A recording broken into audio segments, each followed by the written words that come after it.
ውዶቼ መድብል ዛሬ ላይ በትንሹ ቢሆንም ተሸወደ ያልኩበት ምክንያት ምንድነው? እንግዲህ ዝና ምንም ያህል ርቀት የዚህ ያህል ርቀት አይሄድም ብሎ እንግዲህ ዝና እንደዚህ ቀለል አድርጎ ማሰቡ በጣም ነው እንትን ያለኝና በጣም ነው የደበረኝ። እና ያው ሞገስ እንግዲህ አሁን ላይ ሰው ገደልኩኝ እያለ በጣም እየተጨነቀና እየተጠበበ እንዲሁም ደግሞ ከማህበረሰብ ርቆና ተደብቆ እንደኖረ ከሉላ ጋር እንግዲህ ተመልክተነዋል።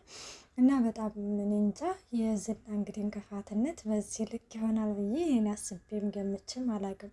እኔ በነገራችን ላይ በባለፈው ያው ሞገስ ገሎት ምናምን ሲሄድ እሱ ደግሞ መትረፍ የለብክም ብሎ ያው ሲያፍነው ስለተመለከትን እንግዲህ ሲገለው ወይ ደግሞ ዝናን የሚቀረጸው ሰው ሊኖር ይችላል ብዬ ብቻ እንደዛ ነገር ነበረ ያሰብኩትና አሁን እንግዲህ ያው ያላሰብነው ነገር ነው የሆነው። ጠበቃው አልቦተም እንግዲህ ለልጆች ስትል እባክህን አትግደለኝ እያለው ነበረ። ለልጆች ብዬ ሳይሆን ያልገደልኩ ስላሳዘንከኝ ነው፣ እኔ ማንንም ላይ ምህረት አድርጌ አላቅም ነበረ ያለው በወቅቱ ማለት ነው።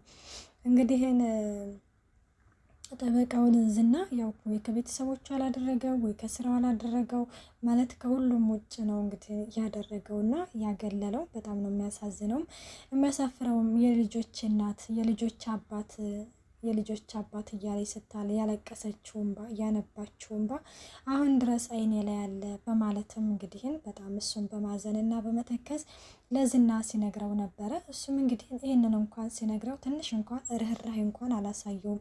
ምንድነው ያለው?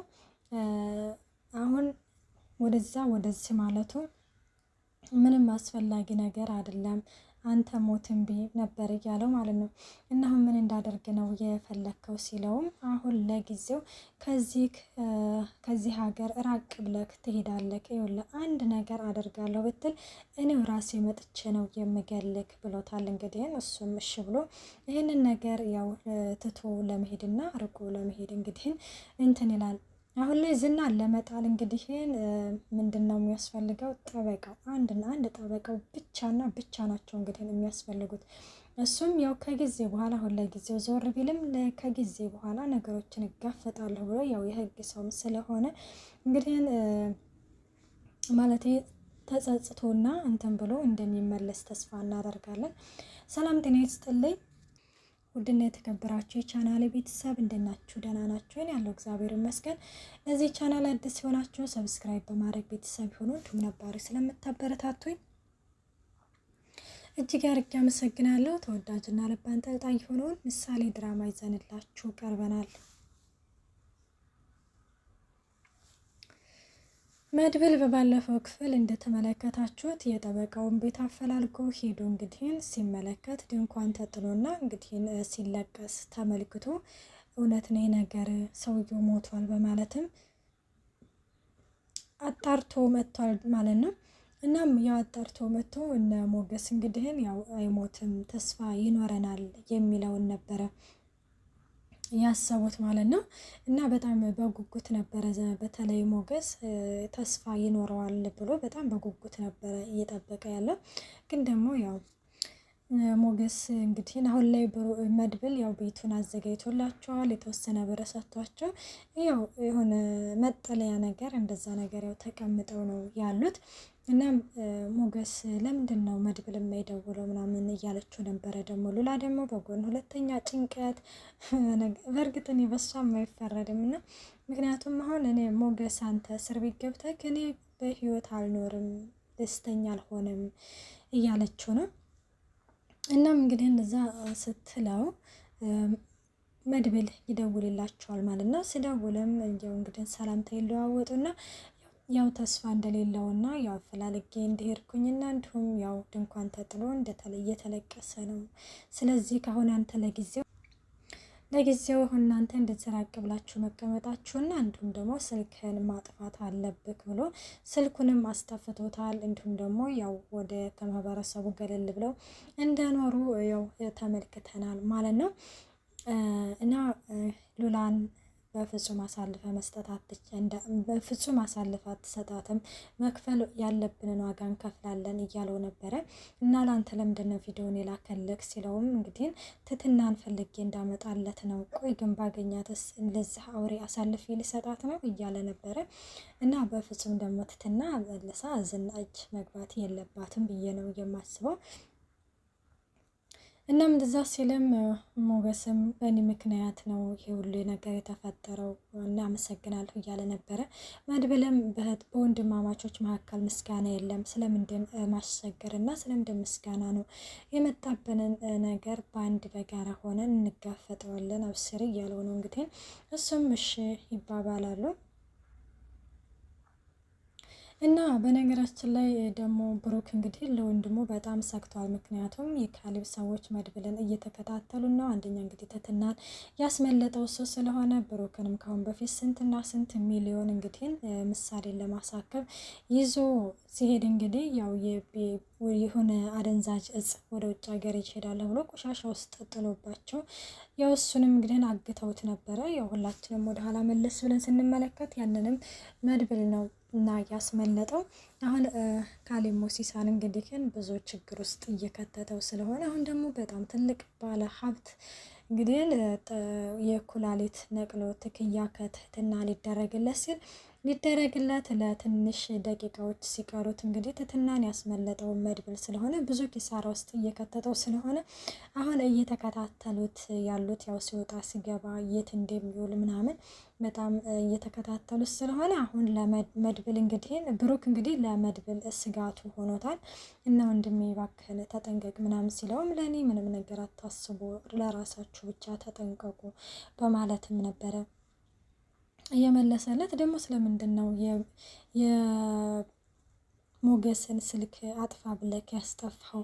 እኔ ማስጠፋትህ ጥሩ ነው ብዬ አላስብም ሲልም እና ታዲያ አንድ ወንድማችንን አሳልፈን እንስተው አንድ ለማናውቃት ሴት ብለን በማለትም እንግዲህ ሲለውም እንደዛ ማለት ሳይሆን ግን አጥፋ ማለት የለብህም ነበረ። እሺ ተናዶ ለፖሊስ ቢሰጠው ሲለውም አይ በፍጹም አይሰጠውም፣ ከኛ የሚፈልገው ነገር ስላለ ያንን የሚፈልገውን ነገር እንትን ስለሚፈልግ በፍጹም አሳልፎ ያንን ቪዲዮ አይሰጥም ለፖሊስ በማለትም ይነግረዋል። አሁን ከዛም ከዚህም ብለን ትትናን ፈልገን መስጠት አለብን። ስለዚህ አንድ ከማናውቃት ሴት እንግዲህ ከወንድማችን የሚበልጥብን ነገር የለም በማለትም እንትን ይለዋል። የሆነ በእርግጥ ትትና የት እንዳለች አላቅም። እሱ እንግዲህ ያው ትትና ነው የሚፈልገው፣ ግን ትትናን ቢሰጡት ደግሞ ወደ ሉላ ነው እንትን የሚለው። አሁን ግን በጣም አጥብቆ እየጠየቀ ያለው ሉላን ሳይሆን ትህትናን ነው ማለት ነው።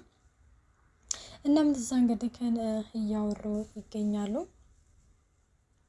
አሁን ደግሞ እንግዲህ ምሳሌ በጣም አዝናለች፣ ተክዛለች። ምንድን ነው ምን ሆነሽ ነው ማን ያስከፋሽ ስላትም ምን እኛ አስከፋንሽ አይደለ ቅድስትዬ፣ ሀሳቡ እኮ የመድብል ቢሆንም ግን ትንሽዬ የኔ ነው በማለትም ትነግራኝታለች። እንዴ እኔ ነኝ እንደኔ ቅድስትዬ ነኝ የምከፋው ምናምን ስትልም እንትን ትላለች። እና ደግሞ እንዴ መድብልም አለበት እንደዚህ ነገር ውስጥ እያለች ነበረ። አዎ ግን ትንሽም የኔ ነው፣ ግን በዚህ መካከል አባዬ የሌላ ሰው እንዳይሆን ያሳየሽው እንትን በጣም እንትን ብሎኛል በማለትም ትደሰትባታለች ማለት ነው። ያው አባቷን ምን ያህል እንደምትወደው እና ምን ያህል እንደምታፈቅረው ትረዳለች። አዎ አባትሽን እኔ ብቻ እንደሆነ የምፈልገው እያለችም እንትን ትላታለች። እና ታዲያ ለምን አብራችሁ አትሆኑም ስትላትም እንደአሁንም እኮ አብረን ትላታለች። አይ እንደዛ ሳይሆን የሆነ እንደ ባልና እንደ ሚስት ስትላት እንግዲህ እንደዛማ የሚሆነው ሽማግሌ ተልኮ ጥሎሽ ተጥሎ ምናምን ትላታለች። እና ታዲያ አባዬ ያንን ነገር እስከሚያደርግ እኔ በእናት እጦት ልሞት ነው እንዴ ትላለች። እንዴ አንቺ እንዴ እማዬ ብዬሽል እንዴ ምናምን እያለችም እንግዲህ ቅድስትዬም ትትችን ምሳሌን ያው ዘና ለማድረግ እንትን ብላለች። ቆይ መቼ ነው ያደግሽው? መቼ ነው እንደዚህ የሆንሽው? አንቺ ልጅማ የሆነ ነገር ከሆነ ሰውማ ምላስ ተወሰሻል፣ የሆነ ምላሳም ሆነሻል ስትልም ከማን እንደተወስኩ ታውቂያለሽ ስትላት ከማን ነው ስትልም ከመድብልና ከዳጣ ነው ታያለች እኮ እኔስ ምን አልኩኝ እያለችም ያው እየተቀላለዱ ይገኛሉ። አሁን ደግሞ የመሀሌት ነገር ነው በጣም እየገረመኝና እያስደነቀኝ ያለው። ጭራሽ የካሌብ ሰዎች ስርች እንደር እንዴችልች በነገር ከካሌብ እንግዲህ በላ ካሌብን ልታገኘው ነው። አሁን እንግዲህ ያው እሷች ልጅቷ እንግዲህ ያው ካሌብ ክለብ ነው የምትሰራው። የካሌብ ሰው ነች እርግጠኛ ነኝ 100% ነኝ። ግን ይቺ ልጅቷን ማን የላካት ይመስላችኋል? እርግጠኛ ነኝ ዝና ወይም ደግሞ ካሌብ ነው የሚሆነው። ምክንያቱም ያው ወይ እንደዚህ ስላስጠያትና አብረሻት እንትን በይ እንደዚህ አይነት ነገር ብሏት ነው የሚሆነው እንጂ ዝም ብለው የተገናኙ አይመስለኝም። እና ማታ ክለብ እንውጣ ምናምን ተባብለዋል። እንግዲህ እሺ ተባብለዋል ክለቡ ለመውጣት ማለት ነው። እንግዲህ ማለቴ ሳትፈልግ እንግዲህ ያው ስሙን መጥራት እንትን ቢልም እንደዚህ አይነት ስራ ውስጥ ግድ ያለ ውድም ትገባለች። ምክንያቱም ብቻ በጣም ከባድ ነው የሴት ልጅ መከራው ማለት ነው። ይሄ ሁሉ እንግዲህ ግን እሷ ብሩክን ገፍታ በመውጣቷና እንግዲህ የዝናን ወሬ በመስማቷ ነው እዚህ ደረጃ የደረሰችው። እንግዲህ ሌላው ነገር ደግሞ የደላላ ነገር ነው። ካሌ ይሄ መርዙ ደላላው ጭራሽ የማህፀን ማከራየት አሁን እንግዲህ እወድሻለሁ አፈቅርሻለሁ ካላንቺ የለሁም እሞትልሻለሁ ያላትን ሴት ለሌላ ሰው አሳልፎ ማህፀኗን ለማከራየት እንግዲህ እየተደራደረባት እንዲሁም ፎቶዋን እያሰራጨ ይገኛል ማለት ነው። ኤፍራታን ማለት ነው። ኤፍራታም እናቴ በክብሬና በማንነቴማ በፍጹም አልደራደርም አይነ ብረር ይበልና በማለትም በነገራችን ላይ 10 ብር ወዳድ ብንሆንም ግን አንዳንዴ የሚያስፈልገን ቦታ አያቸው እና በፍጹም ይሄንን ነገር አላደርግም ትላለች።